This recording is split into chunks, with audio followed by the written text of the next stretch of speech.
What's up, everybody? Welcome back to ALLSMITH 2025. What a year. It was a year of remembering that fitness is not just movement, that wellness is not just protocols, and that success without alignment is really expensive. The ALLSMITH podcast this year was a living room conversation in and of itself. It started with deathbed conversations with my parents, and I wanted to take that feeling, that experience, and bring it to all of you. We talked to athletes, to builders, to parents, to healers, to skeptics, and to truth seekers. People on different paths. Sometimes we had the same questions. Sometimes we poked the bear. Sometimes we got controversial. But through it all, we were seeking truth. And we were seeking ways to better serve you, our audience. We appreciate you guys sitting with us in the ALLSMITH living room as we pursue peak expression. The questions that floated to the surface for me were, how do we live better? How do we love deeper? How do we stay strong without hardening and becoming calloused to the human experience, despite all of the challenges that seemingly punch us in the face? How do we build a life that actually feels tangibly like ours? And we're not faking it to make it. And we're not doing the things that fall with our social programming, but honestly light our heart and our soul on fire. To me, these aren't just quotes. They're mirrors. It's you looking at you. It's you softening your guard, bringing down your fence, and finding what truly aligns and lights your heart on fire. These are lessons that are forged in real conversations with real people that are navigating real life. Take what you need and leave the rest. It's not all going to align with you. One of my favorite things about the podcast space is I don't always agree with our guests. I like that I might be on one side, they might be on the other side. And then somewhere along the line, we play ping pong within the messy middle. I might make a point that they're like, oh, wow, Bryce, that's pretty cool. I didn't think of it that way. And that's the beauty of perspective architecture. Then they might make a point. I'm like, whoa, I was so fixated looking this way. You helped me shift my lenses that way. And I very much appreciate that. So take what resonates, leave what doesn't. Leave the judgment at the door. We're here to love. We're here to support. We're here to share experiences and anecdotal evidence from people that are actively participating within the human experience. So let all these sparks be your own, and understand that this is a reflection as we step forward together. Welcome to ALLSMITH, guys. Today's conversation is 25 lessons from 2025. And we've talked with our team. We've talked with our entire community. We've gotten feedback from people all over social media as some of the pillars or the main bullet points that resonated with people this year. So we want to pinpoint 25 things that we can explore with you and kind of create a cohort or a summary, or for those of you from the 90s, the spark notes of the ALLSMITH podcast to deliver as much value as possible. So thank you so much for being here with us today. Number one, guys. Discipline is not punishment. It's protection. And I know it sounds cliche. Jocko talks about it often. Discipline equals freedom. But my favorite line associated with this is hard, easy. Just 2 words. And what that means is if you do the hard thing first, it makes the rest of your life easy. If you choose comfort first, it's going to be hard later. It sounds cliche, but choose your hard. When we have structure, when we have rhythm, when we have a routine, most people get exhausted because everything becomes this decision. And there's a book called Never Split the Difference by Chris Voss. Anybody that'll listen to me or spends time with me, I share that book with them. But if you think about it, like it's a negotiation of, hey, I'm going to go to bed at 10 or I'm going to go to bed at 10:30. That's discipline because it's going to positively or negatively impact the next day. And when you look at the decisions that you make within a day, they have compounding interest.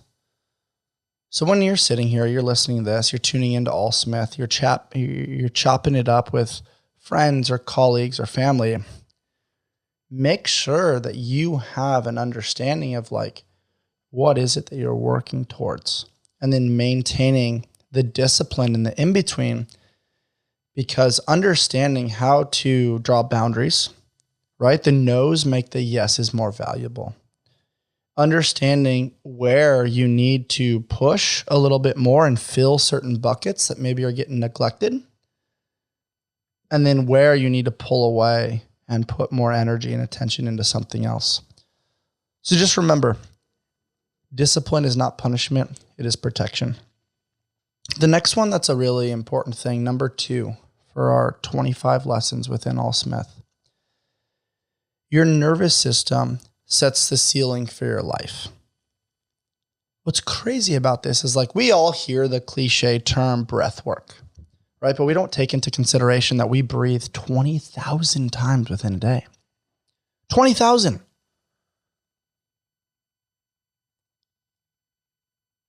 Do we do that in a crazy fight or flight, mouth breathing up in our chest and scalings the way you would envision a dog chasing after a ball or in a fight at the dog park? Or do we do it in a way of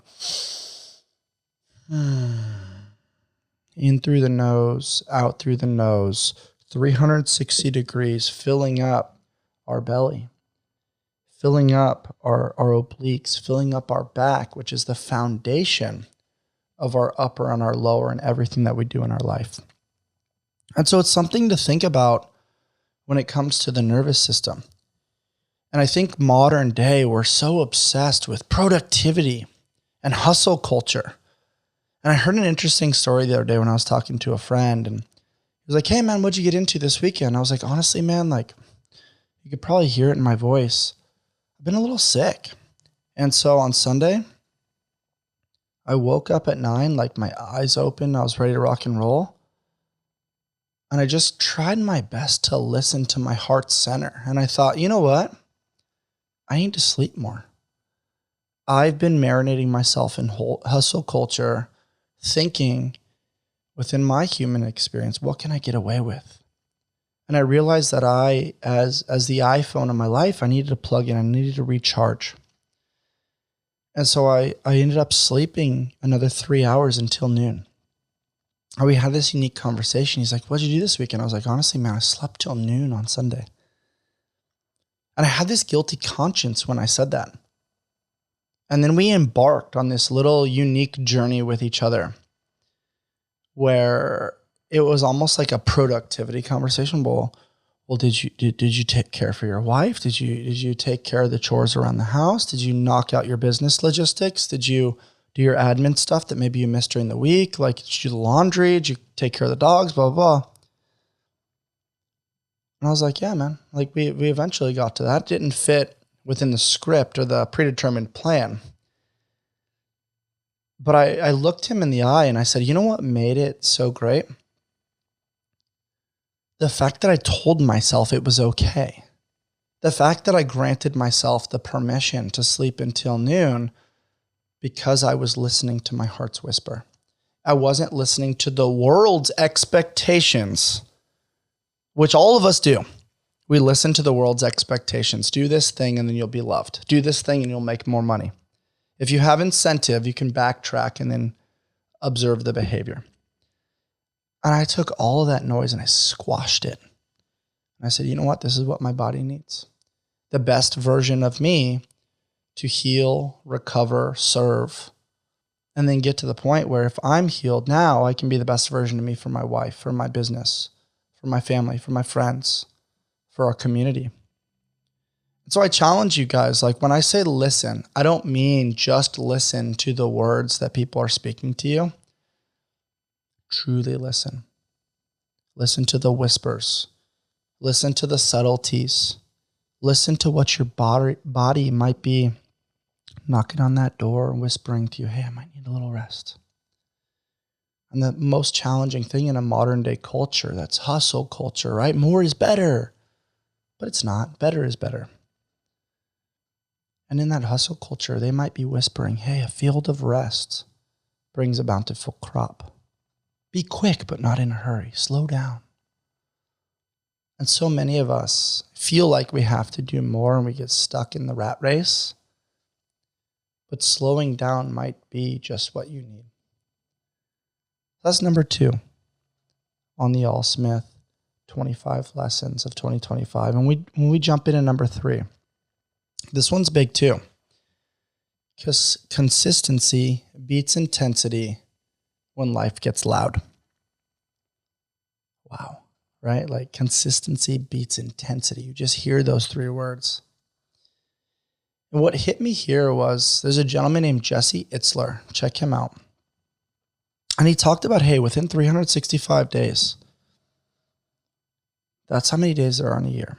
And it's like 104 of those might be removed because it's Saturday, Sunday, it's the weekend. You're like, whoa.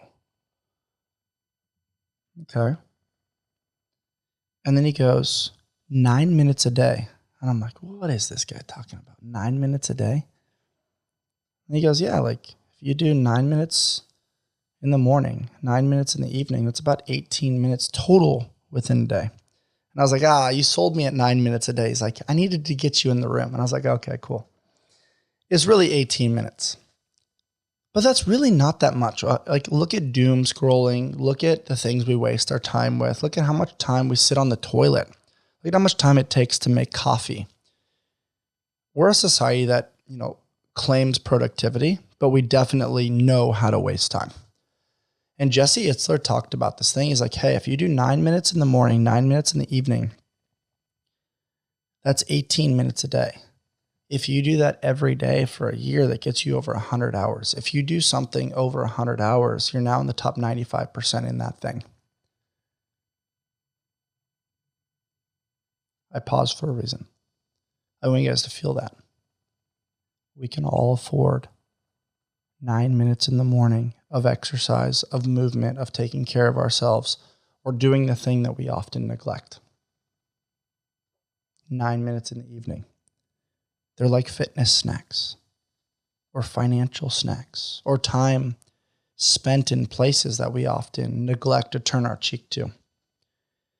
And so what comes to mind here when we talk about consistency beating intensity is that it's not about the world record that you set or how much weight you lifted or how much money you made or all the things one day a week. Within 365 days in the year, do you show up?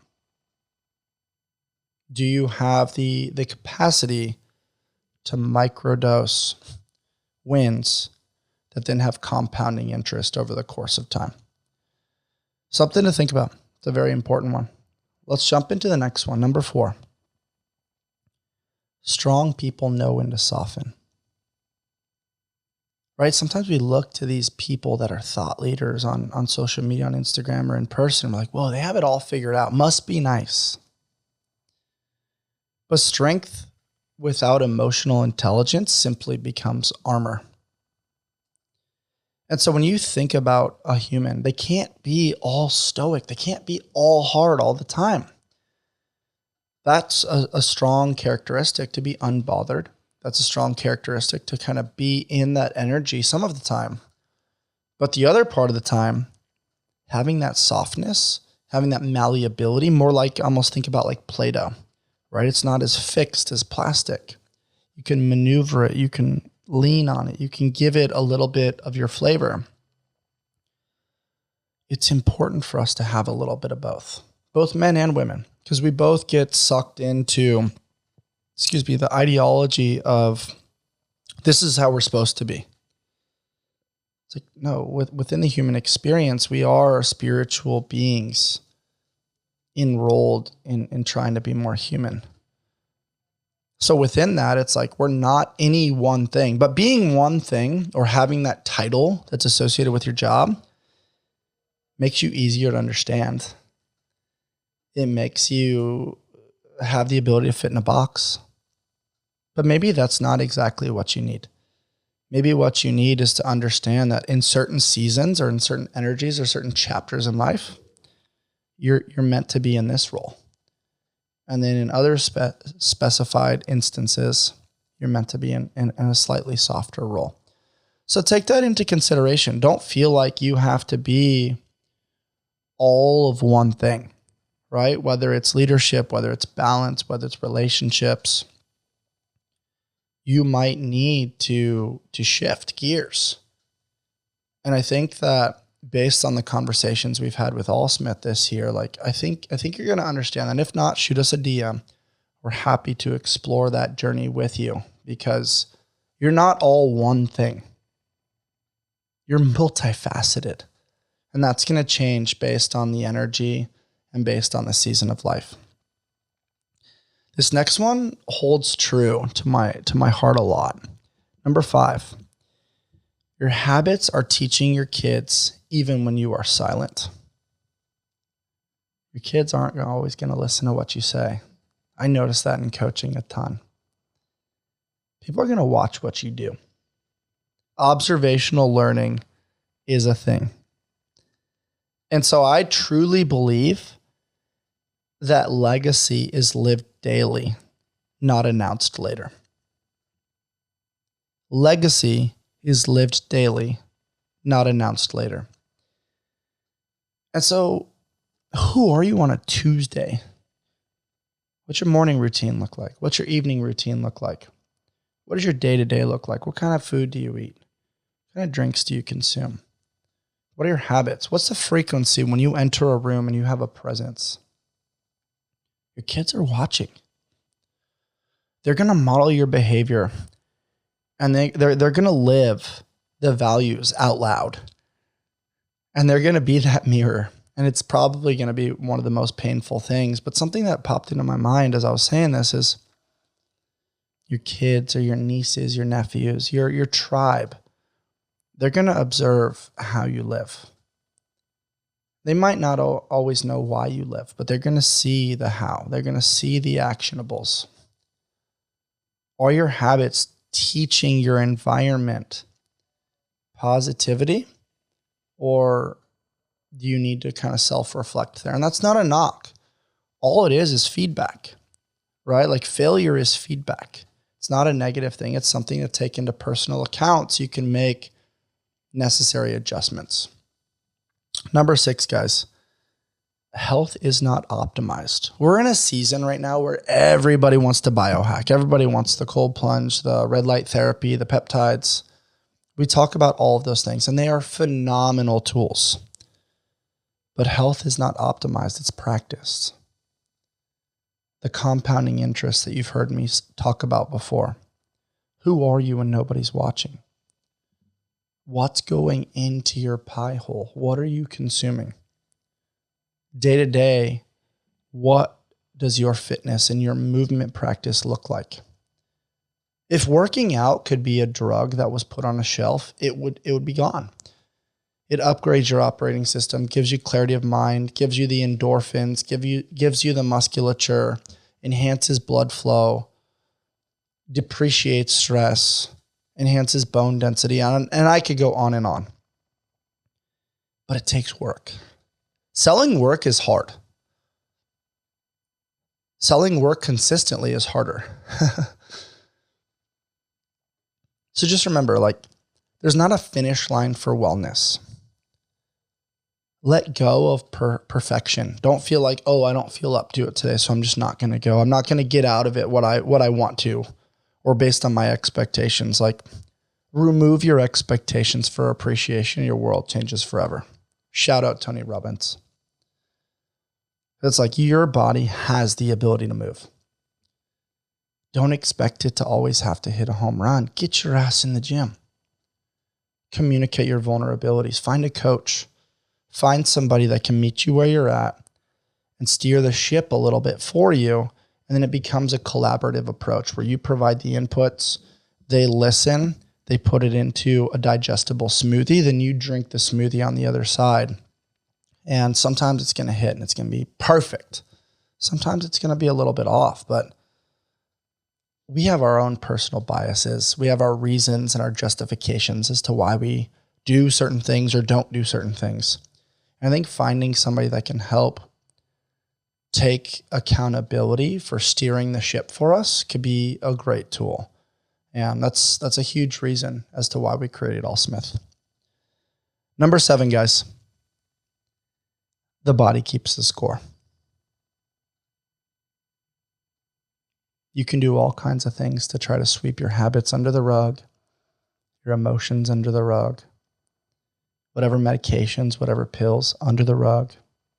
You can hide your thought patterns. You can hide the fact that you didn't do your journaling practice or your breath work. The body keeps a score. The body keeps receipts that the mind tries to forget.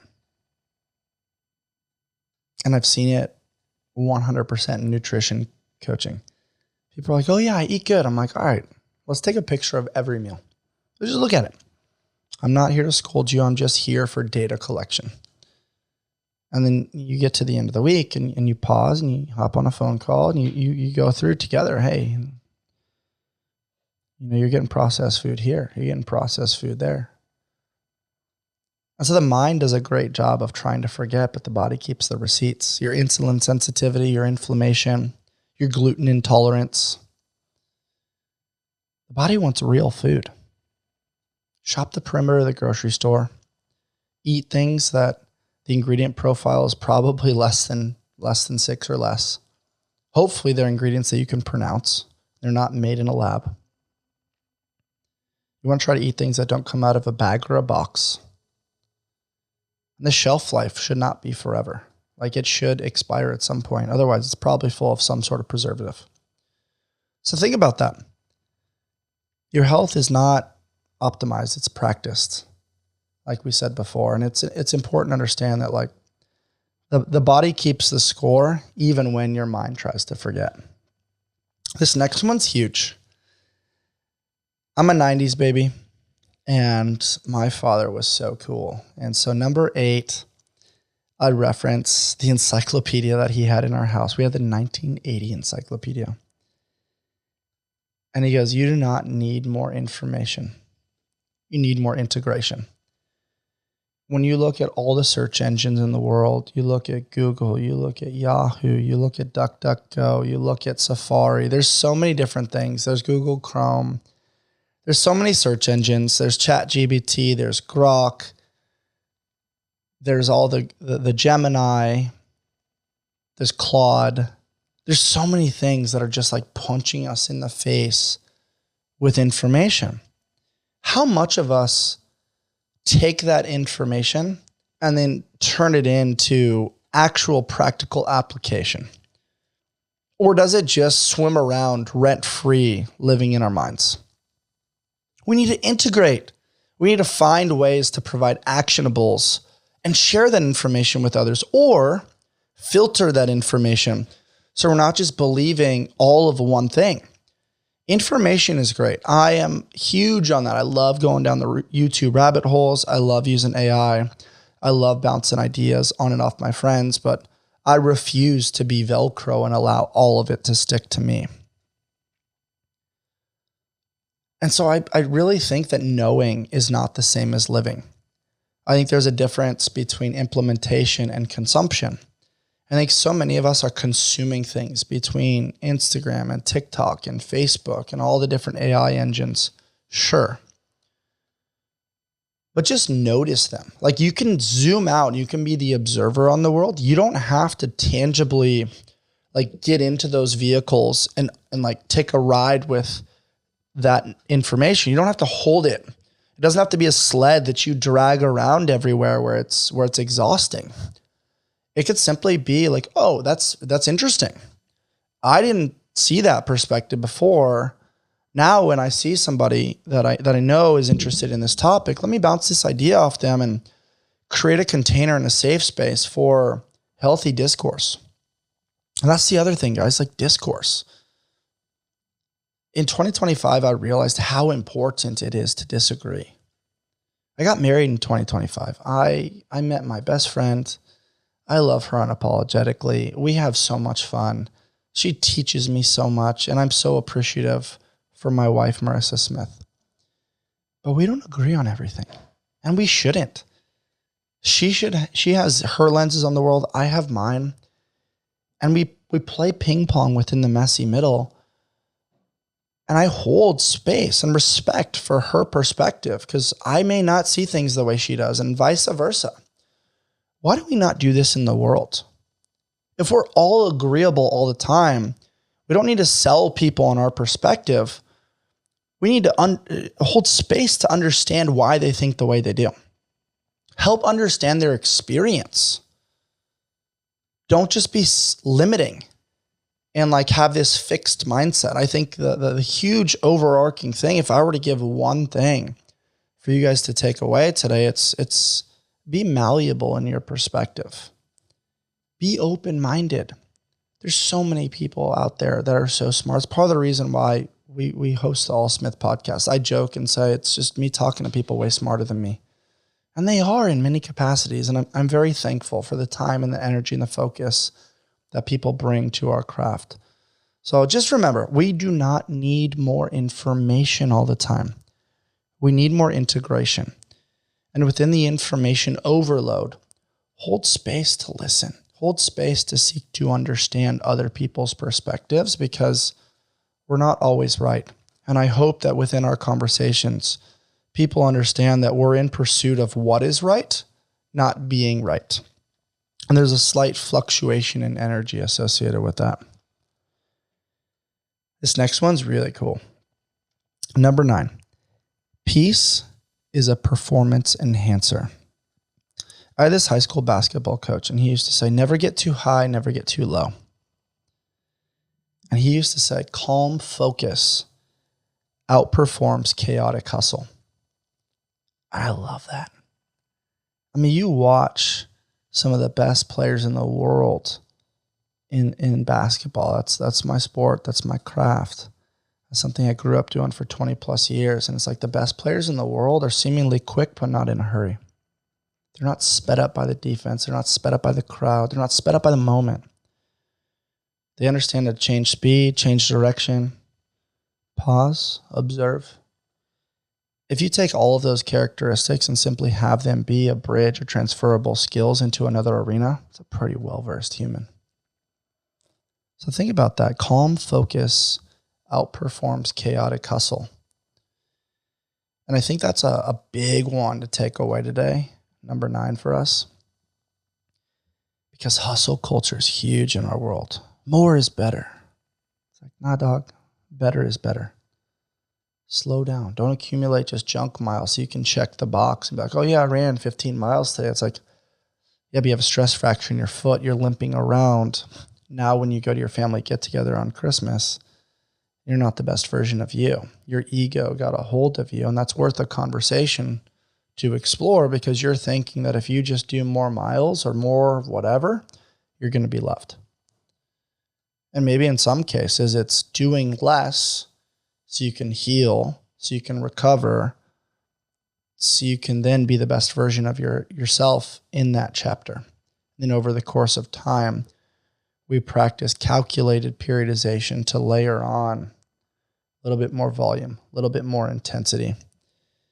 And I think that's an interesting perspective to have because so many elite athletes are in pursuit of like a flow state. But flow state requires you to slow down and then speed up. And I think it's an interesting thing. I see it on the podcast a lot. I had a conversation with a friend the other day and they're like, oh, if you could talk to anybody on the podcast, who would it be? And I was like, well, here's my list, but it would be communicating with them like where they were when they started, not necessarily where they are now. I think that's an important takeaway, right? Like a lot of us see these professional athletes are like, oh, they wear these shoes. They do this protocol. I saw this thing on YouTube or on Instagram and I'm going to emulate it. I was like, hold on. They're doing that now. And it's working for them now in this season. But that's not necessarily where they started. So I challenge you in your perspective to sit back and think, okay, when you hear, oh, you have to have life balance, hustle culture is this, or hustle culture is that. It's like, there's probably a season of life where they had to be obsessive. It's probably a season of life where they, had to do certain things and play with different vices and cut off the strings to the external world to get so focused on the craft, which then allowed them to elevate, to get to that level where they could delegate. So keep that in mind, like the advice of the successful performer now, whether that's an athlete, whether that's an artist, whether that's a business person, the habits that they practice now are not necessarily the habits that they practiced when they started. Just remember, like, peace is a performance enhancer. It doesn't always have to be chaos. Sometimes it's dialing in. To backtrack where we talked about physiology, we breathe 20,000 times a day. Part of the reason why I love the cold plunge and talk about it on just about every ALLSMITH episode is that when you get in the cold, I'm not sitting here on a high horse saying that like it has to be this temperature, this long. It's simply hard. It's an external component that then creates a physiological response. And if you can control the internal when the external is talking to you in that level of intensity and narrow your headspace into your breath, that's a valuable trait. Using your breath as a tool to either upregulate or downregulate or anchor. I'm going to say that again because I think all of us can hold on to that, myself included. Using your breath to either upregulate, downregulate, or anchor. Those are things that I think add a ton of value to the human experience, and that's part of the reason why I love the cold plunge.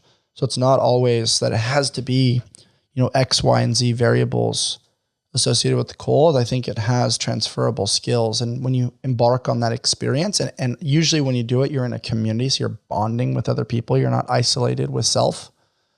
I think it can be a really valuable tool. And that's what it is. It's a tool. Jumping into number 10, guys. This one's huge for me because at the end of last year, man, I took a leap into a new environment. Your environment is either training you or draining you. It's number 10. Your environment is either training you or draining you. How many thought leaders, when all of you guys watch podcasts, talk about you're the average of the 5 people you spend the most time with? Spaces shape behavior more than willpower. And we can't help it. Like if you're around 5 millionaires, you might be the 6th. If you're around 5 brokies that are making poor choices and spending their money in the wrong ways and mistreating people and drinking all the time, you might be the 6th. Your social circles, what you choose to consume on your phone, what you choose to consume with food, and the physical spaces that you choose to operate, the conversations you choose to have, the energy that you allow within your life, those things matter. And there's a maturity element to that. It doesn't have to be an all or nothing correspondence. It doesn't have to be a zero sum. It can be, hey, wow, when I'm around these people in fitness, they elevate my fitness. They push me a little bit, but they're kind of limited. They help me fill my fitness bucket, but they don't really help me fill my financial bucket. And so I look at it with 5 F's, which you've talked about a lot on these shows. It's just faith, family, fitness, finances, and fun. You might have some circles that fill one of those buckets better than others. So going back to what I talked about earlier, take what you need and leave the rest. Don't expect people to be everything for you. It's your life. You choose. You have the paintbrush to the blank canvas. But I think sometimes our environments infiltrate that, and we feel like, oh, if we don't fully surrender to how other people live, we're not going to be accepted by the tribe. So then we soften our boundaries, we depreciate our value system, and we jump in all or nothing. It doesn't have to be that way. So take a personal inventory as you end 2025 and check in with your social circle. Check in with your space, check in with your environment. Is it filling your cup or is it depreciating your cup? When you leave those interactions, do you feel vibrant and excited or do you feel drained? Something to think about there. And just to echo our number 10 for our 2025, 25 lessons of ALLSMITH, your environment is either training you or draining you. Hold on to that one. That one's in the middle on purpose. And I want you guys to have a nice grasp on that one. This next one is interesting. This one was very hard for me personally, and I'd love to share some personal anecdotes with you guys, but healing does not make you weaker. It makes you clearer. And I'm going to get a little vulnerable here. It's a little shout out to the men out there, but sometimes sharing weakness as a man feels like it's going to be weaponized against you.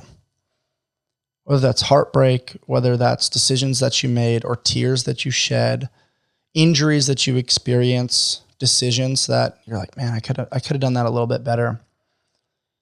And it was interesting because avoidance looked like strength until it costed me intimacy.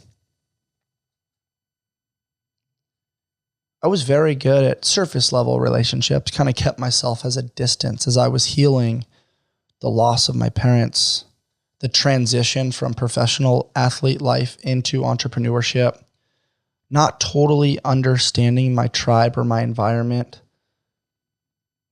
navigating life in the messy middle of what was and what could be.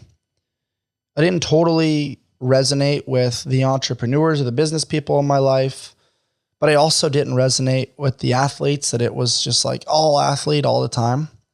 So it was, as Chris Williamson and Alex Hormozi talk about it was my lonely chapter. And so I had to step back. I isolated, which was probably the wrong thing to do. But I surrendered to the contrast. I did a lot of sauna, a lot of ice, a lot of connection with nature. I wanted to feel the sand between my toes. I wanted to feel the cold ocean and the salty ocean against my skin. I dabbled in different environments and in different tribes. I played different sports, a little bit of volleyball, a little bit of pickleball.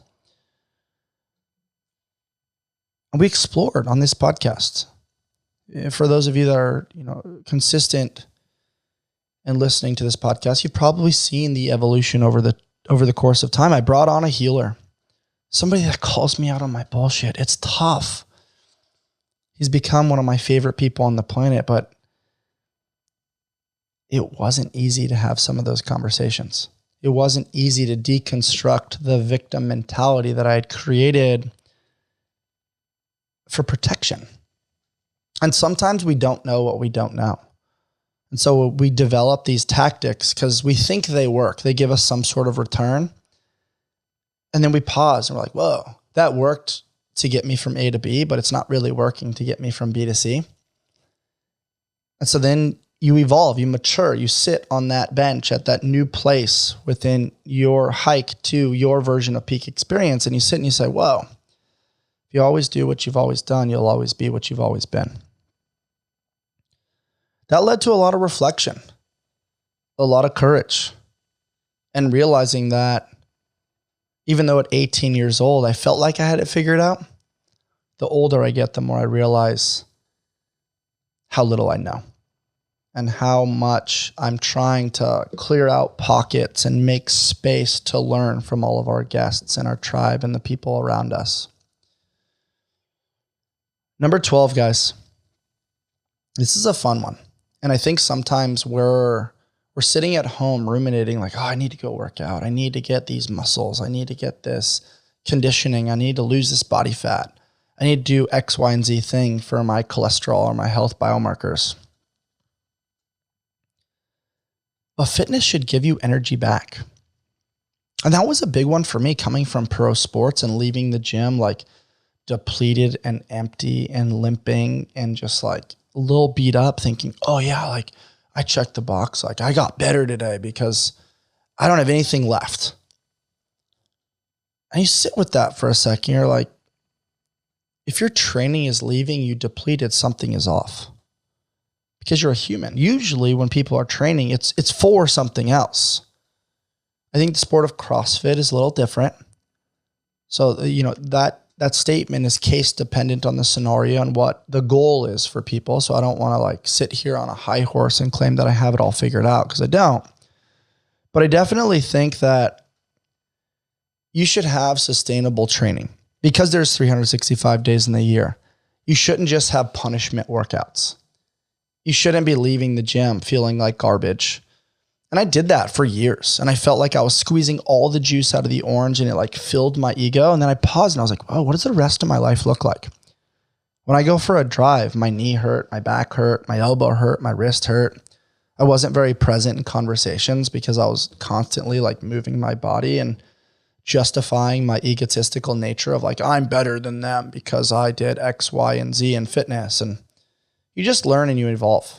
Right? There's a balance structure there. I think I went too far in one spectrum and then got fog in mirrors, or smoke in mirrors rather, with regards to my headspace. And I'm not saying every competitive fitness athlete experiences that. But when I self-reflect now, I'm like, whoa, once again, it's a tool. Training is a tool. It changes your state. It enhances your body composition. I know now when I drive, I'm like, I'm not in chronic pain. I'm a little bit more aware of my posture. When I go places and I get to playtime, I get playtime with my nieces. Like I can get on the floor and I can play with them, and I'm not in excruciating pain in my knees, hips, ankles, wrists. When we go to Joshua Tree, I can boulder, I can rock climb a little bit and learn, and I'm not in chronic pain or limited mobility. So my piece there, just because I know a lot of you guys are fitness gurus, weekend warriors, don't let your ego smoke the mirrors. Use your fitness as a tool to enhance the quality of your life. Make sure you're fostering those relationships. Yeah, pursue lifting heavy weights, do hard things, but don't do it at the expense of ruining your life, right? Like there's always going to be more pounds to lift. There's always going to be a faster time. Make sure that your fitness is serving you. So that way it's not owning you. Like the question that came to mind for me when I was in that transition is like, do you have fitness or does fitness have you? I think for a long time, fitness had me. And I'm not saying that's all of you, but it's something to take note of, reference, and then just kind of do a pulse check, play a little bit of ping pong to see how that resonates with your life. Number 13, guys, alignment feels boring before it feels powerful. This is funny to me because this aligns with, in my opinion, modern day dating culture. Chaos feels exciting even when it's unhealthy. There's a different energy. You meet this person, you meet that person, you're doing all the things. And I've heard it time and time again from different girlfriends, and they're just like, oh, that person's boring. But like, guys, the goal of life is to have a fucking awesome Tuesday.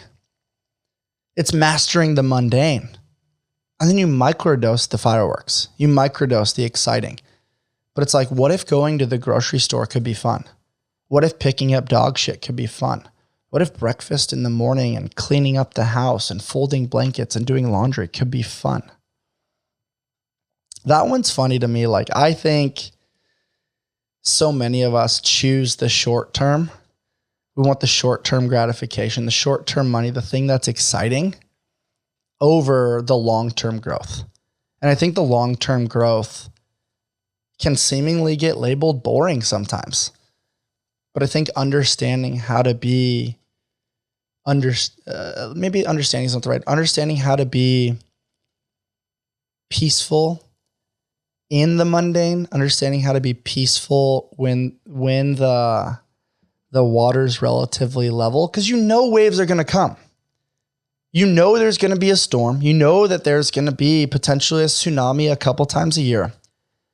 It's like appreciating the levelness at times, I think is really valuable. And I think it's a paradox of life, because I don't think it always tickles the fancy of dating culture.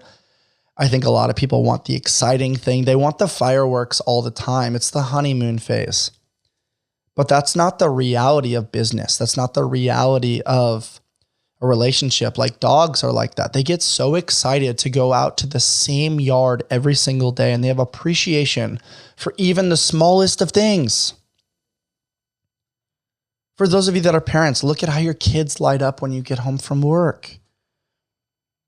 It's like, yeah, you're going to have Christmas once a year. You're going to have birthday once a year. You might have a couple highlights or holidays to celebrate, but it's like the majority of life is a random Tuesday. Enjoy that Tuesday. Make every day beautiful by appreciating the subtle peacefulness without the craziness and the chaos. That to me is maturation. That's maturity.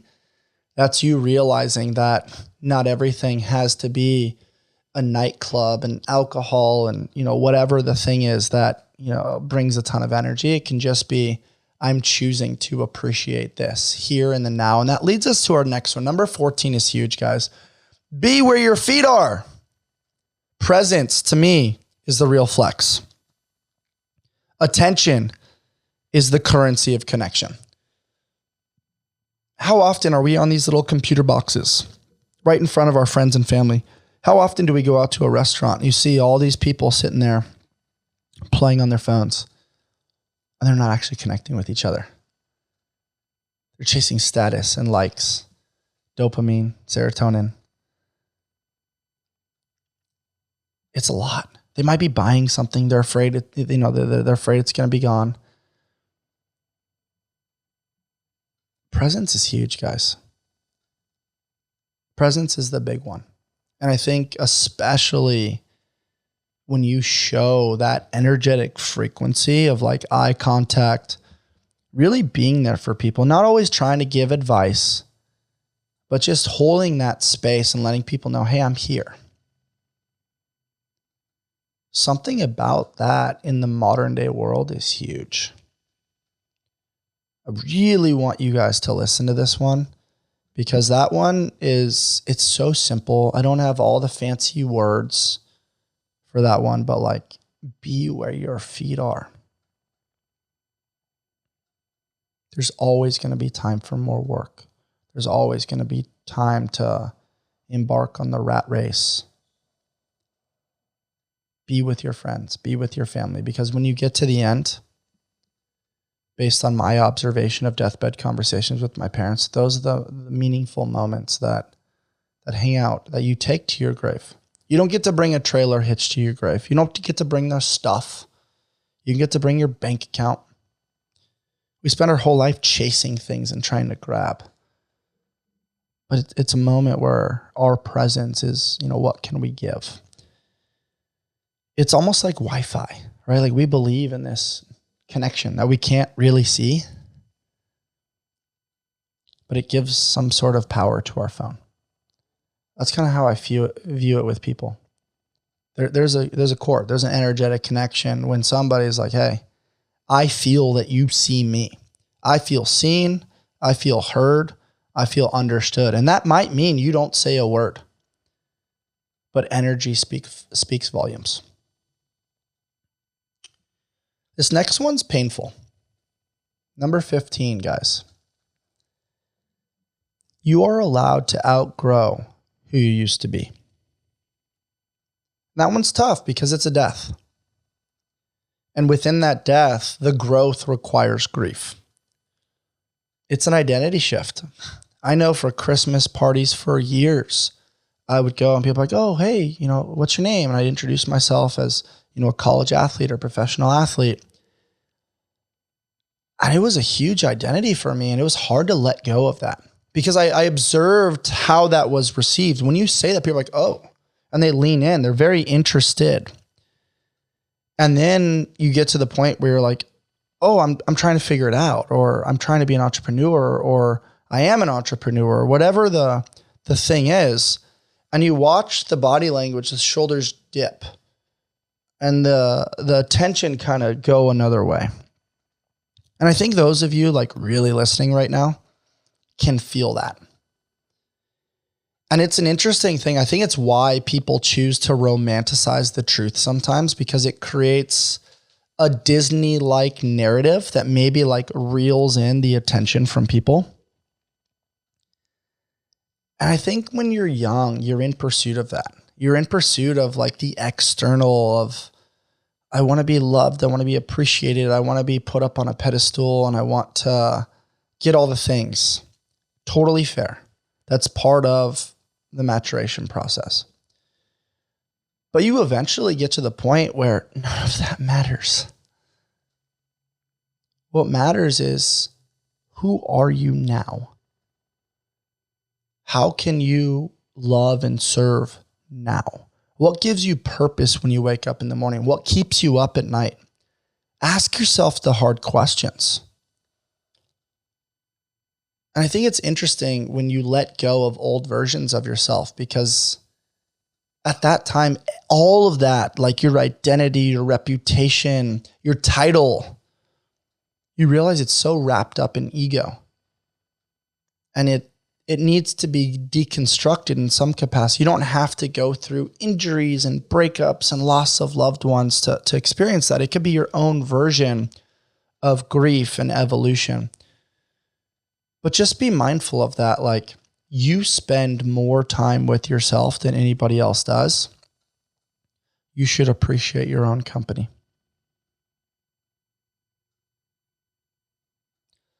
Number 16, guys.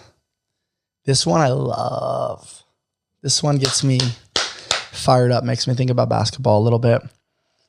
You hear people talk a lot about balance. To me, the goal is not balance, it's about rhythm. I know, like, space on the floor. I played for some great point guards. They get into a gap, draw the defense. I catch the ball. Boom, we're hitting a three.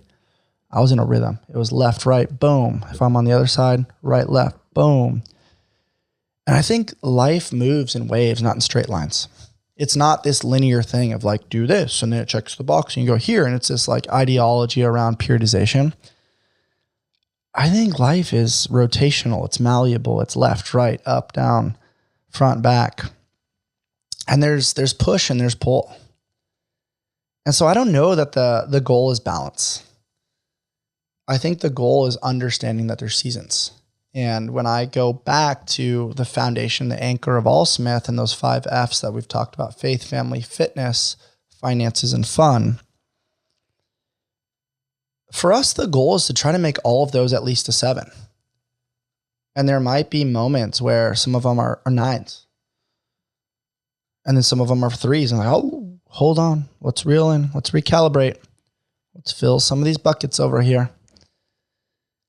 And I think that's the human experience. It's trying to create harmonization where everything seamlessly fits with everything else, because I love bodybuilding. I love fitness.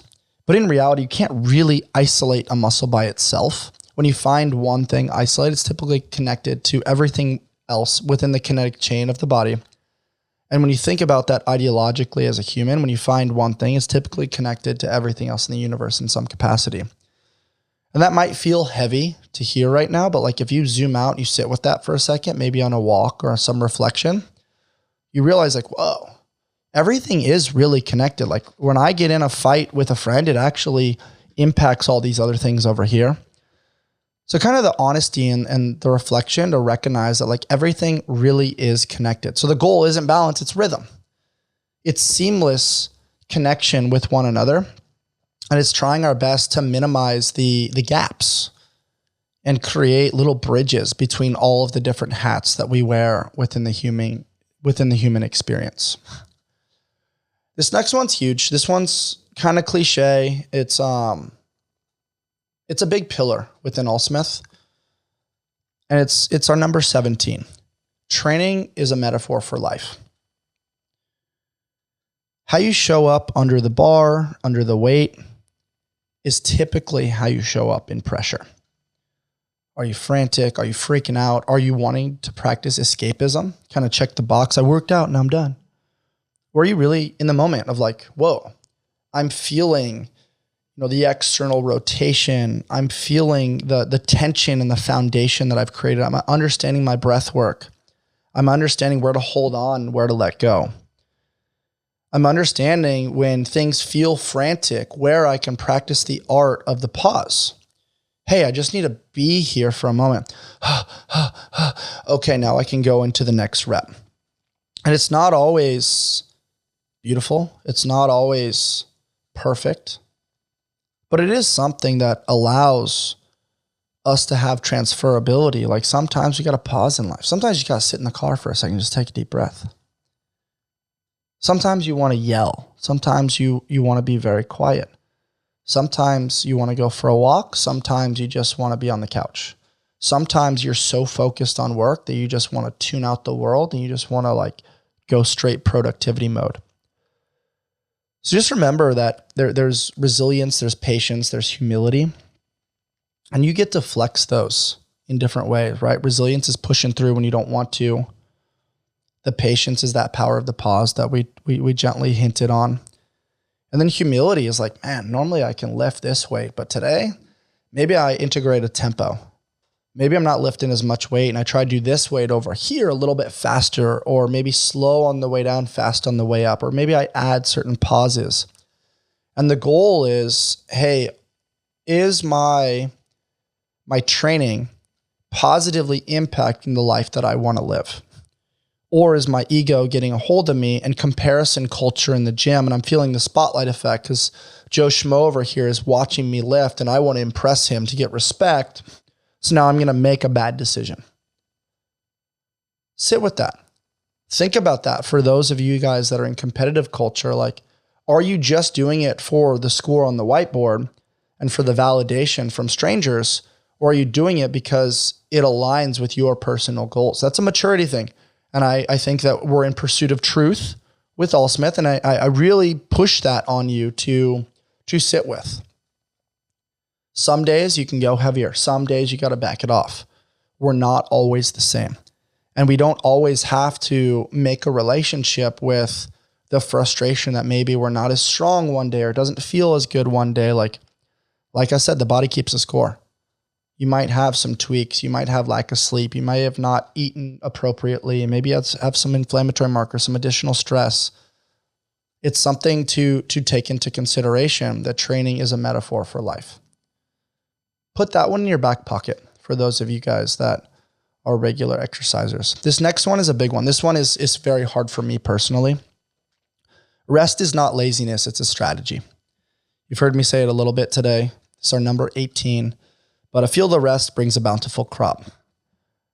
Man, oh man, the world has programmed me to believe that productivity it's the thing. And I've been like, oh, what can I get away with? If I just keep going, the body's going to upgrade the operating system. We'll figure it out. I don't need recovery. I'd probably still be playing basketball and embarking in CrossFit if I actually played with recovery. And so I think recovery determines longevity. However, I'm going to play devil's advocate for a second to echo our good friend Chad Dunn, who's been on the podcast. You don't need fucking recovery from the work you didn't do.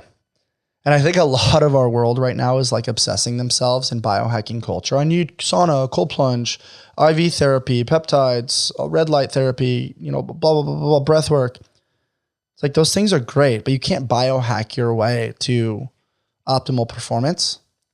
You have to do the work. So sit with that. Sleep's obviously very important. Deloads are very important. Communication strategy to your coach, to your team, to yourself, very important. And honoring when you do feel fatigued. But it's like, it goes back to that listening concept that we talked about earlier. Like you can't give in to that little voice in your head. It's like, hey, I'm tired today.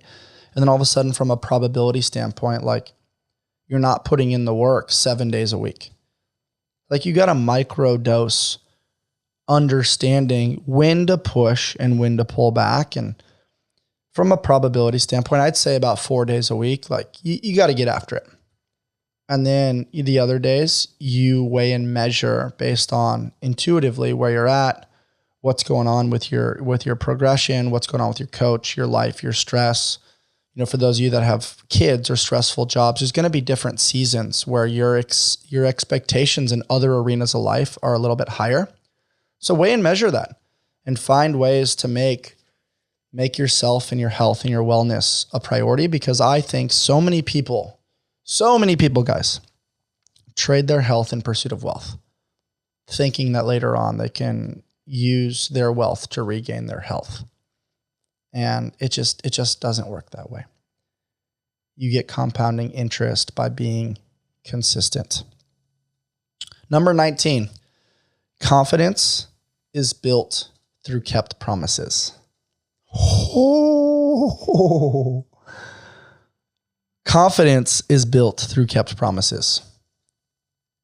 Do your words and your actions align? Self-trust grows when you do what you say you will do. We keep promises to the world. We show up places, try to be on time. We do all these things for the job. We pay our bills. We talk to our friends, and we try to do all these things for the external, but then we freaking don't keep our promises to ourselves. We don't keep the integrity and the daily agreements with ourselves. We said we were going to wake up at this time. We wake up 10 minutes later. We said we were going to eat this for breakfast, but this other thing sounded better that day. Sit with that. Confidence is when you look over your shoulder and you have proof of concept that you are who you say you are. If you say this, but you do that consistently, now that little voice in your head that's constantly pulling you, the enemy that's pulling you over here to make the poor choice, it's a little louder. He has a little more influence because he knows he can get to you. And so I don't know if this aligns with all of you, but my personal word or mantra that I choose when I'm in kind of one of those little sticky spots is decide. Decide who you want to be, Bryce. Decide who you want your ALLSMITH community to be. You can do this or you can do that. Choice is yours.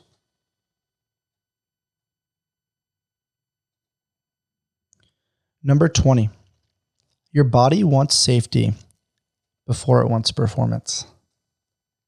For those of us that are go-getters in athletics, in entrepreneurship, as parents, if you're battling in the world of high rocks right now, feeling safe is huge. Feeling safe has to do with your environment. Feeling safe has to do with your inflammatory markers, with your sleep, with your financial fitness, your faithful fitness, understanding your traumas and all the things that led you into that moment. Safety is a huge one. And it's interesting because when you don't feel safe, you inevitably want to go into the cocoon. You want to backtrack. You want to isolate. And then within the isolation, we typically make some challenging choices. So if your goal is peak performance, microdosing intensity, microdosing challenging conversations, microdosing little things where you seemingly develop the resilience to be more comfortable in those hard moments, then microdose becomes medium dose. Medium dose becomes macro dose. And then it becomes normalcy. And when you look at the 4 stages of learning, in the beginning, you have what's called unconscious competence, where you're thinking, oh, I have to go through these steps to execute said skill. And then later on, you practice that over the course of time and you develop what's called unconscious competence. So conscious competence was the first one where you have to think and process everything. And then eventually you get unconscious competence. And that's kind of what you see with someone like a Steph Curry in the NBA.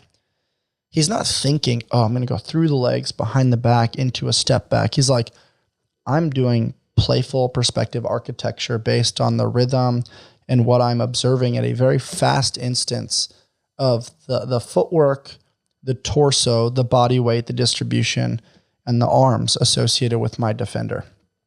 And so it's not like he predetermines that. He's reading on the fly. He's unconsciously, artistically integrating poetry and motion. Those are a lot of big words. But I think you guys understand what I mean, where he's doing a lot of cool shit very fast. So that's something that comes to mind where, if you feel safe, I think Steve Kerr, the head coach of the Golden State Warriors, has created a container where Steph feels safe that he can do those things. He's not just going to get pulled out of the game.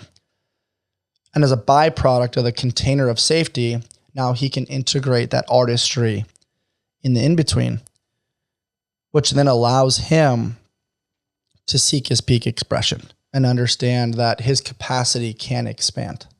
So think about that within whatever you're pursuing, whether that's business, parenting, fitness, wellness, mindset. Let's observe the container. Are you safe in your day-to-day? Okay, within that safety, can we explore performance edges? If we get our breath work better and we're feeling hypoxic in the middle of assault bike intervals, well, now we have the tools in our toolbox to understand, this is a breathing protocol that I can mitigate CO2 tolerance. And if I go double nasal inhale followed by a mouth exhale, now I can help buffer lactate. I can bring down my CO2, then lower my heart rate so I can get back to the next interval. Whoa, now we have tools in our toolbox to enhance our performance because we feel safe, because of the environment we've been in, because of the tools that have been added and integrated into that environment. Does that make sense? So play with that a little bit. And if you need additional coaching or services on that, reach out to us, allsmith.co, or shoot us a DM. We're happy to help support that journey as well. We're getting close to the end here, guys. The work works when you work the basics. Modern day culture wants the fanciness. So number 21 for us here. The work works when you work the basics. To me, that means simplicity is the ultimate sophistication. A black tee and jeans always works. It worked in the 80s, the 90s, the 2000s, the 2010s, and now the 2020s. When you look at fitness, push, pull, hinge, squat, carry, breathe heavy, do monostructural things. The basics work, guys. You want to make the world a better place? Love your family. That hasn't changed. Simple done consistently beats complex done occasionally. And that's a big one right there because of social media culture. Complex done occasionally gets the likes, the views, and goes viral on social media platforms. But simple done daily is real. It's REAL instead of just REEL.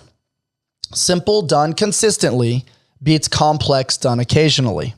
Ingrain that into your headspace and it will change the rest of your life. I promise you.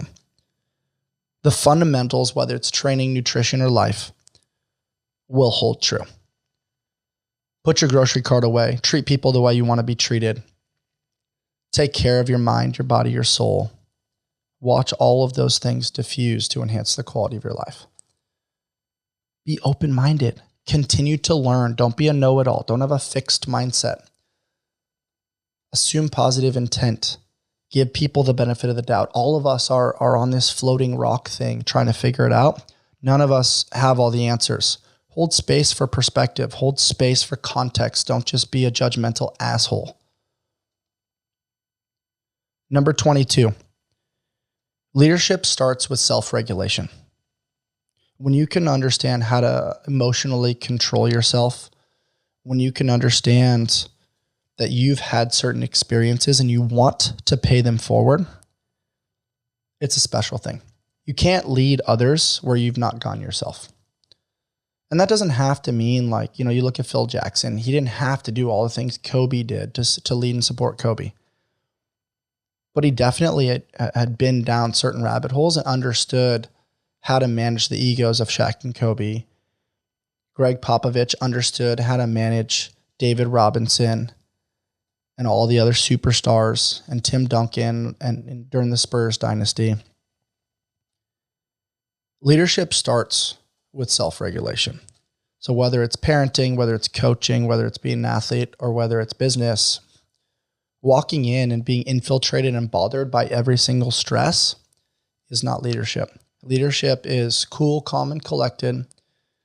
You're an observer, sometimes. You lead from the front sometimes, and you speak very confident and in pursuit of the thing. And there's other times where you soften and you hold space for team members to integrate their piece and their truth. And there's other times where you lead from the back.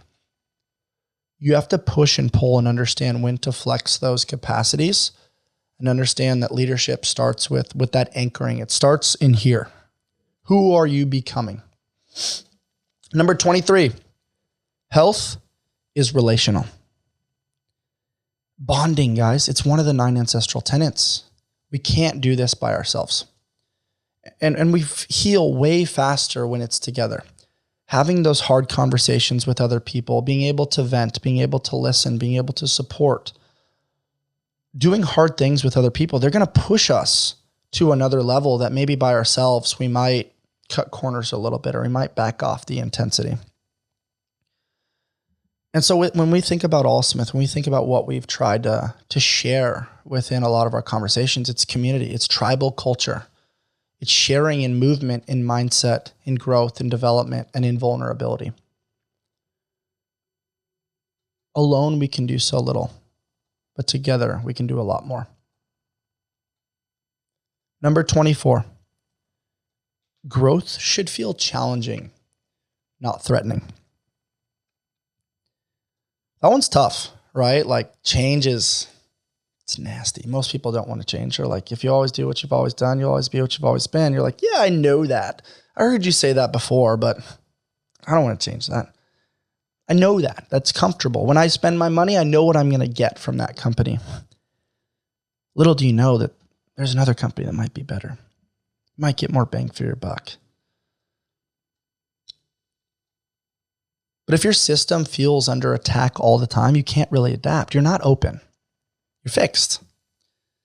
And in a world that's constantly evolving and adapting, you should be open. You should be open to feedback. And feedback doesn't have to be negative. It doesn't have to feel like failure. It doesn't have to feel like you're not enough. And you don't always have to listen to feedback. It's simply information.